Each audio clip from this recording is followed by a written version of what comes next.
Do you have a fear of missing out on a luxury high-end TV worthy of your champagne dreams? But you're on a Costco budget. For years, TCL meant value bang for the buck. Brighter, bigger, cheaper. It was never the TV for bragging rights among your Louis Vuitton man purse toting friends. Until now, the TCL QM8K caught me off guard. No cheap plastic remote, no visible bezels, Bang & Olufsen sound system, and how about the adaptive color temperature inspired by the latest Sony flagship TVs? Yes, it's finally good enough to make the big three TV makers very nervous. And as we dive into the delightful luxury accoutrement of TCL's latest TV, I want to talk about the high-end optical HDMI cable from today's sponsor, RuiPro. Hey, I need a high-end cable for my TCL TV. What you need is in this bag. When do you need good optical cables, and when is a copper cable just fine? Well, let me tell you. When your cable's over 8 feet long, keep in mind that the longer the cable, the more power they draw from your TV, adding heat to your HDMI input. Not great for your TV's longevity. And the optical cable I have here has removable HDMI heads. So you can upgrade to HDMI 2.2, I know, not yet, but when you are ready. Thanks to RuiPro for sponsoring this video. This is a product I know very well because I've been using RuiPro optical cables since 2019 when I started this channel. And this is their latest beast, the Gen 4 AK 8K cable. I've completely switched over to optical for all my TV reviews. No signal dropouts, just clean performance. You can check out the cables in my links in the video description below. Go optical, go RuiPro. We'll start with luxury sound on the QM8K, and it's no joke. It is Dolby Atmos capable with up-firing speakers. You can see it right there on the top of the TV. That's why it's slightly thick. They fit drivers right there in the frame of the TV to fire upwards, and it does give you a slight surround. Now, obviously, dedicated up-ceiling speakers as well as surround speakers are ideal, but for a TV, this is as good as it gets. More importantly, it's no longer TCL's in-house audio system. It's from Bang & Olufsen. Yes, that brand name from Europe. It has its own BO sound settings that you can play with. More importantly, well, this TV is not just loud. The TCL TVs that I reviewed in the past were loud. And basically, that's what you want from a TV, is whether it's loud enough to reach across the room. But TCL's gone beyond that. And now with tuning by B&O, it sounds pretty balanced. Obviously, you will need a subwoofer and a matching soundbar if you really want to get that low bass. But in a pinch, this TV is as good as TV audio gets. Now, I totally enjoyed the sound system while gaming, so you're going to hear some samples in my gaming section later in this video. But yeah, this is a luxury appointment that TCL didn't have to do. Their sound is pretty good to begin with. They've just raised it up a notch. And gamers are also getting a luxury mini LED gaming experience, right? It has 144 Hz capability, but more importantly, for the PS5 Pro or the Xbox Series X gang, this thing does solid 4K 120. I spent so much time playing Black Myth Wukong on this TV. It was utterly enjoyable. The latency is rock solid. It was fast and snappy, and the game bar had all the settings I needed.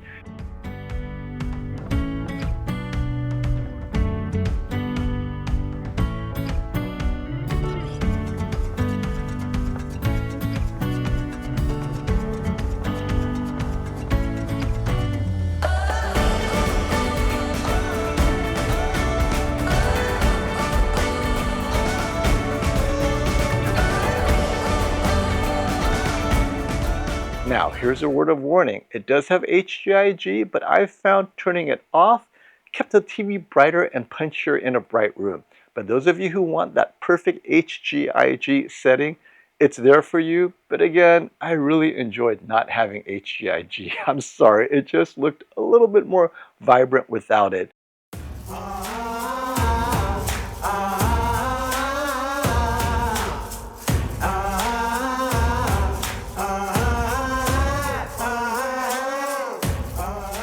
Now back to the Bang & Olufsen sound system.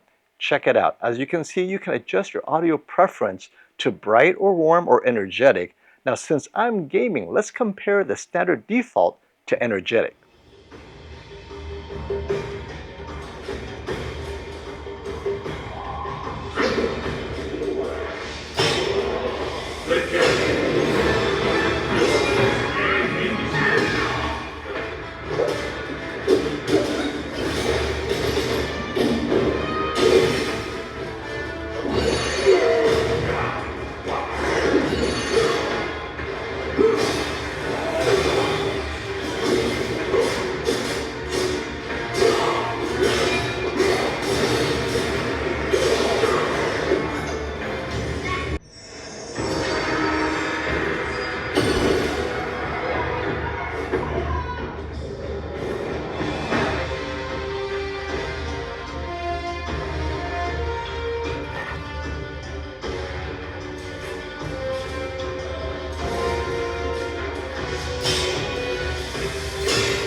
During post, when I was listening carefully to the audio of the default setting and then the energetic setting, what I noticed was in energetic, the sound effects were definitely a little bit brighter, a little bit clearer. So if you want extra pop in the sound effects, definitely put it to energetic. Otherwise, it's very subtle. Not a big deal, and that's what I like about the BO sound setting. It isn't extreme, right? Pushing it in any one direction, warm or energetic or bright, makes it a little bit more to your preference, but not extreme. So that's just something to play with and definitely a luxury appointment that I appreciated. But I'll tell you this, the most costly upgrade on this QM8K is first, unique to this model. More importantly, no other TV has this feature. We're talking about zero border. Look at your TV. Look at any TV on the store display. And when I say any, the most expensive flagship TV included. Bravia 9, Samsung 8K TV, LG G5. At the very edge, next to the frame, there's a slight black gap. Every TV has that. That's the border. On the QM8K, it's zero border. Meaning, the pixel of the TV image is right next to the actual metal frame. There's no gap, zero border. That is a luxury flex by TCL, and I bet you it's not cheap. Because you have to ask yourself, wait a minute, what does it take to remove that gap? If every TV has had this forever, TCL managed it, and unfortunately, you're probably going to pay for it, but it's a luxury TV, so the little things do count.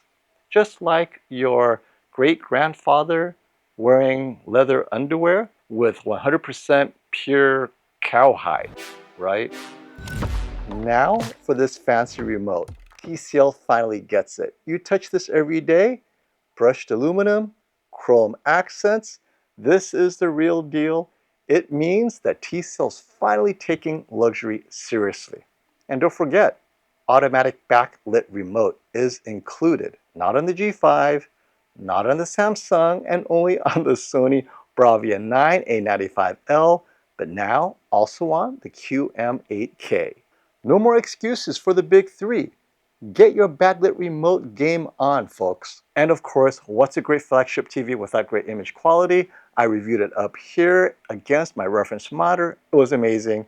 Let's leave it at that. We're going to jump into the next luxury appointment because image quality is done at TCL. From the QM6K entry level, which totally impressed me and is right now in the lead from my Editor's Choice TV due to value and performance, to now the flagship QM8K, And yes, the final word will be the comparison against the Bravia 9.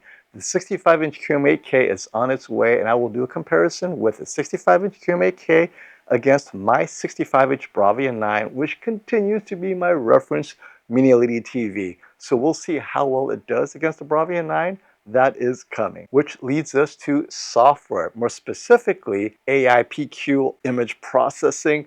This is similar to Sony's XR Cognitive. Now, I would place XR Cognitive still a little ahead of TCL, but here's the key.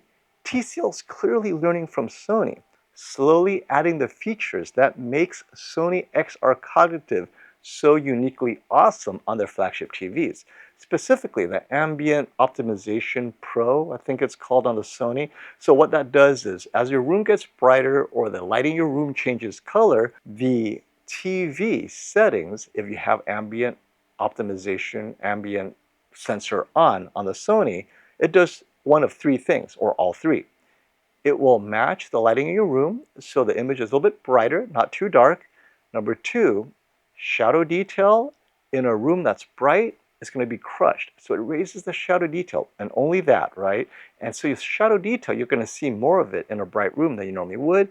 And third, it changes the color temperature of the scene to match the color temperature of your room. So if your room has bright tungsten, orange, amber lights, the TV will adjust accordingly so that you're getting that reference image or near the creator's intent.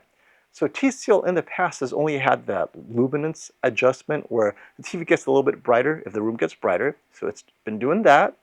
This year, it adds adaptive color temperature. Check it out.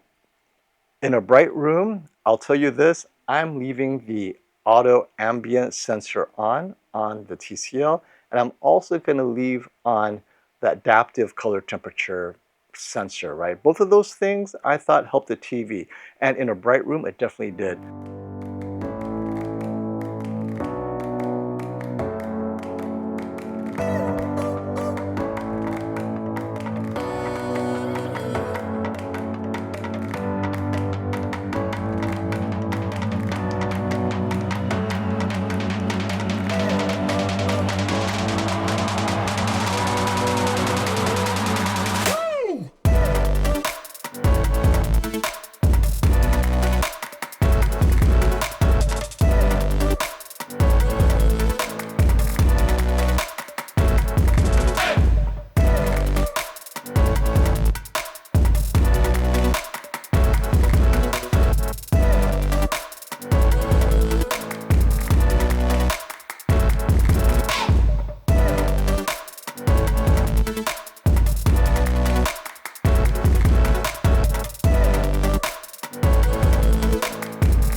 The TCL QM8K is missing only two things now. One, it doesn't have that tone curve where it raises only the shadow details. Should add that next time, right TCL? And two, I like how Sony packages all of that under one umbrella setting, so they're easy to find and easy to adjust. TCL is kind of a little bit here and there, right? It's over in brightness, and then it's over there in the color. Put it under one umbrella next time as you add more features, and I think you're going to have something pretty special. Now, do I use it? Definitely. In a bright room, I'd leave it on because I do want to see some of that shadow detail. I'm not in a reference setting, so creator's intent did not intend me to sit in a bright room anyway. Do the adjustment, let the TV sensor do its thing. So let's compare the TCL's luxury appointments to the big three. It's no longer undercutting them in terms of pricing and luxury features, is trying to match them. So let's see, we have the zero bezel, very similar, and in response to Samsung's One Connect box or LG's Zero Connect box. All three are pretty expensive to do, I think. Then you have the brushed aluminum remote, and against LG's Magic Finger Pointer remote, against Samsung's solar powered remote, and it's the only backlit one of the two, and Sony does offer backlit remote, but it's not brushed aluminum.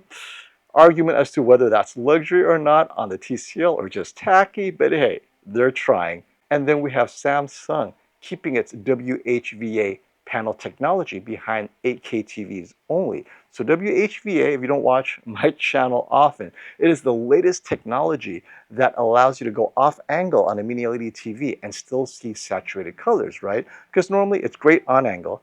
The minute you go off a little bit, you lose some color saturation. And WHVA is the latest technology to preserve some of that saturation to make it more OLED-like. And right now, only the Samsung 8K flagship has it, well, until the QM8K, which also has WHVA on its 4K TV.